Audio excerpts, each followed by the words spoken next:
Hi எல்லாருக்கும் வணக்கம். Last week ஃபுல்லாக கொஞ்சம் பிஸியாக தான் வீடியோவே போட முடியல. லாஸ்ட் சண்டே அண்ணா பையனுக்கு ஃபர்ஸ்ட் பர்த்டே வந்திருந்தது. ஸோ மார்னிங்கே ஊருக்கு கிளம்பிட்டோம்.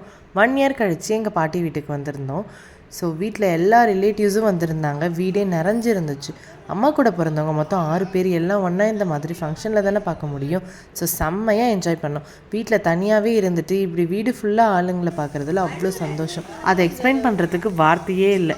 இவர் தான் பர்த்டே பேபி ருத்வீர் வேலன் குட்டி. பர்த்டேக்காக ஸ்பெஷல் அபிஷேகம் கோவிலில் சொல்லியிருந்தோம். அங்கே போயிட்டு ரிட்டன் வர்றதுக்குள்ளே யாழுக்குட்டியும் வேலன் குட்டியும் நல்லா தூங்கிட்டாங்க டயர்டில். ஆளுக்கு ஒரு வேலை பார்த்து மதியம் லஞ்சும் ரெடி ஆகி நாங்கள் சாப்பிட்டு முடிச்சிட்டோம். வந்து பார்த்தா யாழ்குட்டி அவங்க சித்திக்கிட்ட சண்டை போட்டுட்ருக்காரு அவங்க பில்லோ கேட்டு.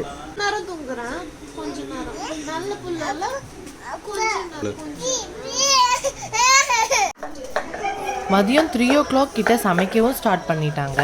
அப்படியே என்ன டிஷ் எல்லாம் பண்ணுறாங்கன்னு ஒரு ரவுண்ட் வந்துட்டு இருந்தேன். என்னடா இது புதுசாக இருக்குதுன்னு பார்த்தா அது குலாப் ஜாமுனா. நான் குலாப் ஜாமுனை ரவுண்டாவில் பார்த்துருக்கேன், இது என்ன நீட்டாக இருக்குது அப்படின்னு பார்த்துட்டு இருந்தேன். அப்படியே அந்த குலாப் ஜாமுன் அந்த ஆயிலில் போட்டு கோல்டன் கலரில் ஃப்ரை பண்ணி எடுக்கக்குள்ளே அது அப்போவே எடுத்து சாப்பிட்றலாமான்னு இருந்துச்சு. ஆனால் இந்த ஃபங்க்ஷன் முடியறதுக்குள்ளே இங்கே செஞ்ச அத்தனை டிஷ்ஷில் நான் அதிகமாக சாப்பிட்டது இந்த குலாப் ஜாமுன் தான். இந்த சைடு என்னடா இது ஐஸ் கட்டியெல்லாம் உடச்சி பண்ணிக்கிட்டு இருக்காங்கன்னு பார்த்தாக்கா பாதாம் பால் ஜில்லுன்னு இருக்கணும்னு ஐஸ் கட்டியெல்லாம் உடச்சி வச்சுக்கிட்டு இருந்தாங்களாம். கடைசியில் நான் இதை டேஸ்ட் பண்ணவே இல்லைங்க இருந்த பிஸிக்கு. 3 o'clock ஸ்டார்ட் பண்ணாலும் கடகடன்னு இந்த சைடு கட்லெட்டு, அந்த சைடு சன்னா மசாலா அப்படின்னு கடகடன்னு எல்லாத்தையும் பண்ணி முடிச்சிட்டாங்க. ஃபங்க்ஷன் வீட்டிலேயே சிம்பிளாக பண்ணுறதால மாடியிலே டெக்கரேஷன் பண்ணிகிட்டு இருந்தாங்க. அப்படியே கீழே வந்தாக்கா பலூன்ஸ்லாம் ஊதி ரெடி பண்ணிக்கிட்டு இருந்தாங்க. நான் அப்போ தான் ஃபஸ்ட் டைம் பார்த்தேன், ஓ இப்படி தான் பலூன் எல்லாம் ரெடி பண்ணுவாங்களோ அப்படின்ட்டு.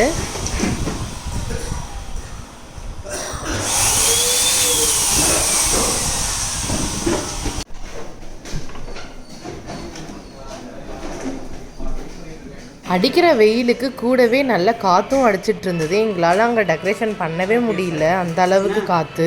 எல்லா ஃபங்க்ஷனுக்கும் மேக்கப்லாம் முடிச்சுட்டு போகிறதுக்குள்ளே ஃபங்க்ஷனே முடிஞ்சிருது. ஸோ இந்த வாட்டியாவது நம்ம முன்னாடியே போகணுன்னு நானும் கிருத்தியும் முன்னவே மேக்கப் பண்ண ஆரம்பிச்சிட்டோம்.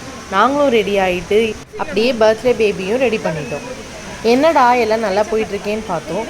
அதுக்கேற்ற மாதிரி கண்ணு வச்ச மாதிரி கேக் எல்லாம் சாஞ்சு தான் வந்திருந்தது. இது அவங்க கொடுக்கும்போது நல்லா தான் கொடுத்தாங்க. பட் காரில் நாங்கள் எடுத்துகிட்டு வரும்போது எப்படி அது சாஞ்சதுன்னே தெரியல. நாங்கள் ஓப்பன் பண்ணும் போதே இப்படி தான் சாஞ்சிருந்தது. எங்களுக்கு பயமாகவே இருந்தது, எங்கடா கேக் சாஞ்சிருமோன்னு. அதுக்காகவே நாங்கள் கடகடன்னு கேக் கட்டிங்கும் முடிச்சிட்டோம். இதுக்கப்புறம் நானும் கிட்டியும் ரொம்ப பிஸி ஆகிட்டோம். அதனால என்னால் எந்த வீடியோவும் கவர் பண்ண முடியல.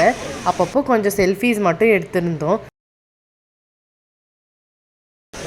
எல்லா ஃபங்க்ஷன்லையுமே ஃபர்ஸ்ட் பந்தியில் போய் உட்கார நானும் கிட்டியும். இந்த ஃபங்க்ஷனில் கடைசி பந்தியில் தான் நாங்கள் போய் உட்கார்ந்தோம்.